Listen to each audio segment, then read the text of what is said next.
This is a boat that came in to service the lower. He had an inner shift cable boot that was torn, so we're going to place the inner shift cable boot.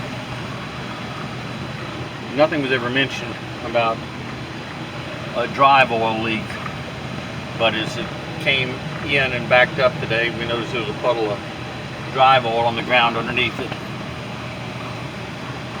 So that's all drive oil that leaked out of the upper drive.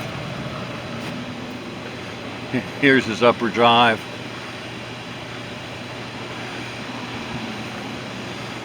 And that's weird. Someone's had it apart because you could see the white grease. That shouldn't be any white grease. So someone's had this apart, but that's where it's leaking. Is inside of there somewhere.